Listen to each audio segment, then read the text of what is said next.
Hello everyone, and welcome to our lecture series for Chapter 20 in your textbook, Give Me Liberty by Dr. Eric Foner.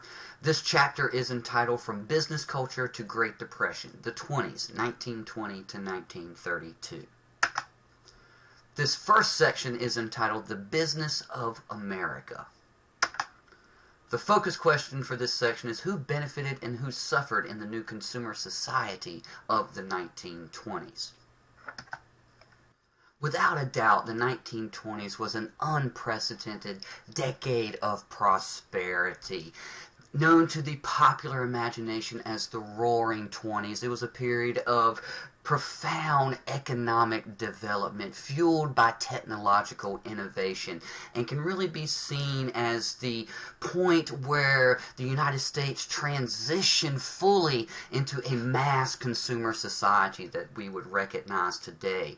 Much of this dramatic economic growth was driven by automobile production, thanks to Henry Ford's perfection of the assembly line system of manufacturing cars, which was quickly adopted by other car manufacturers. Car prices were consistently moving downwards, which allowed more and more people access if they could afford these new vehicles. And in many ways, owning a car became tied to this idea of freedom itself, and people quickly bought cars as soon as they could afford them. Of course, this dramatic increase in automobile production and sales corresponded with a dramatic increase in the industries that supported that production. The steel industry for the cars themselves, the rubber industry for the tires, and of course the oil industry to fuel those vehicles. And of course you needed something to drive those cars on, so this period also saw in the beginnings of the expansion of the roadway system, which further advanced the spread and influence of American business and industry throughout the countryside. This period was also a period that saw a dramatic increase in American companies' investments overseas and an overall global expansion of American companies abroad that profited greatly from spreading these new consumer products far and wide around the globe.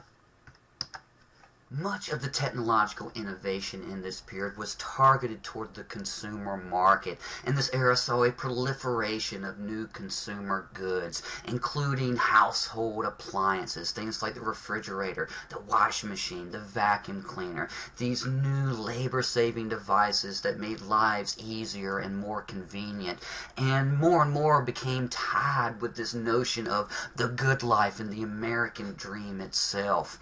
Now, many of these goods were expensive, and in order to attain them, more and more Americans turned towards credit in this period, and a whole new consumer credit industry sprang up that provided the basis for our modern consumer credit economy, but also would have serious repercussions, as we shall see, for both consumers and businesses during economic downturns.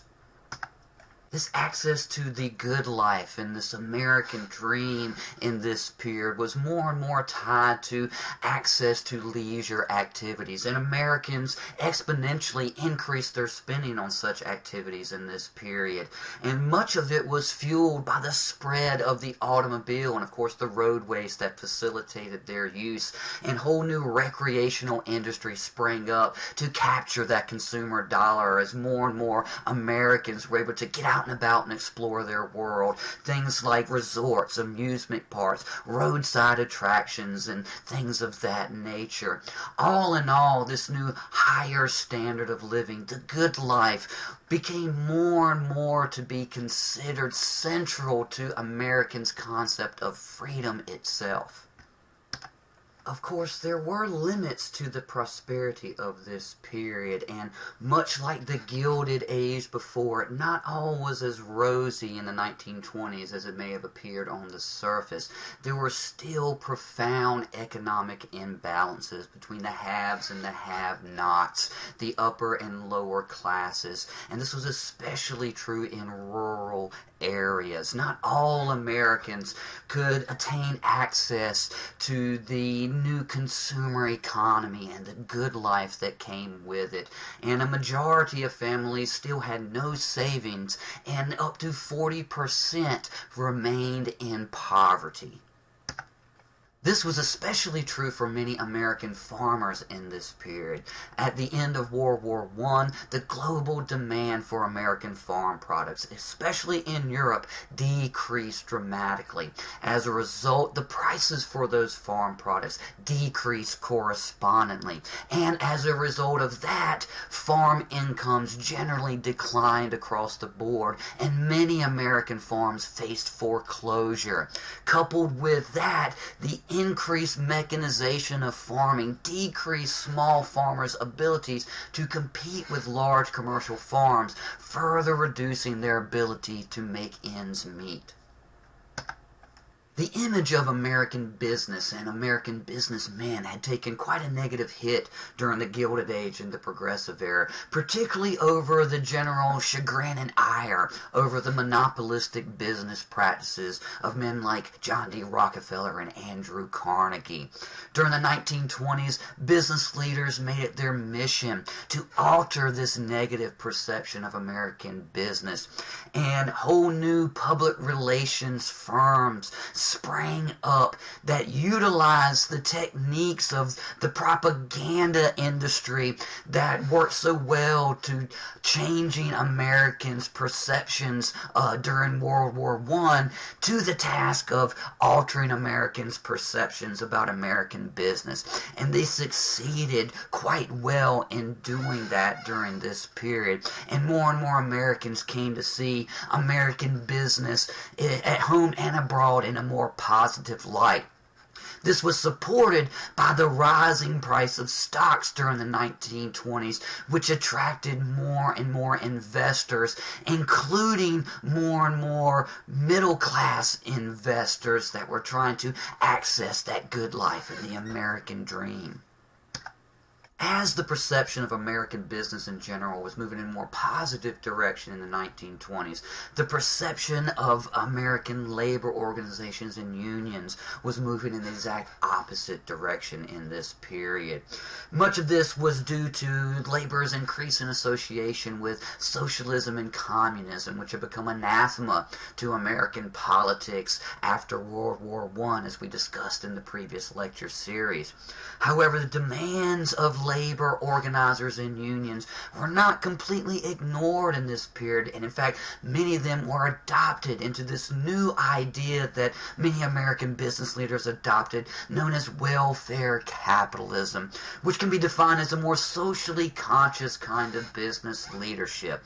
More and more American companies began to offer their employees things like pensions, medical insurance, job security, and leisure programs like company picnics and company softball games. And many of these policies were indirect efforts to counter the efforts to organize labor unions against the authority of the companies.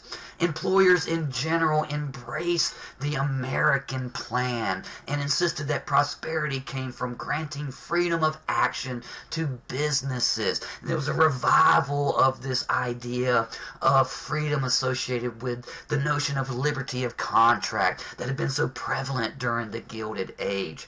Now, this idea of the American plan essentially meant that businesses were an open shop where there would be no unions and no government regulations, as opposed to a closed shop whereas businesses could only hire union members.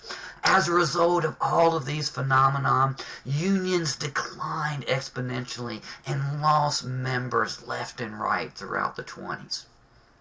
The women's movement faced a profound crisis during the 1920s after the passage of the 19th Amendment, which guaranteed all women the right to vote. Many women questioned whether the movement had reached its pinnacle and its ultimate achievement, or whether there were still more to be done, and feminists struggled to maintain the general momentum of the movement after gaining suffrage.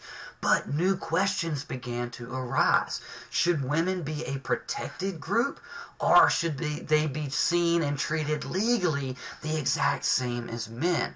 Many women began to argue more forcefully that women should be treated the exact same as men, and this led to the writing of the Equal Rights Amendment, the ERA, which proposed the elimination of all legal distinctions on account of sex. However, this posed a problem. The ERA would erase many maternalist reforms, like limits to women's working hours and mothers' pensions that were particularly targeted to the women's experience in the labor force. Many women actually opposed this idea of women being treated exactly equal as men, and were of the opinion that women in many ways should be treated as a protected group like other minority groups. And most women actually opposed the ERA, and it failed to pass. In general, there was a shift in the women's movement of the 1920s from a more political focus towards a more social focus. And female liberation became a lifestyle focused on mass consumption and entertainment rather than political or economic radicalism. One of the more enduring images of the 1920s is that of the flapper girl, which in many ways epitomized the changes in sexual behaviors, particularly among young women of this period. The flapper girl was that young, liberated American woman who socialized freely, who smoked and drank in public, and had casual sexual relations, and in so many ways was the exact opposite of traditional American gender norms. However, with that being said, marriage remained the ultimate goal for most American women. And even among the flapper girls, once they matured, they still were idealized the notion of marriage and motherhood as the penultimate expression of the woman's experience and woman's role in society. That concludes part 1 of our Chapter 20 lecture series. As always, study hard, and I'll see you soon.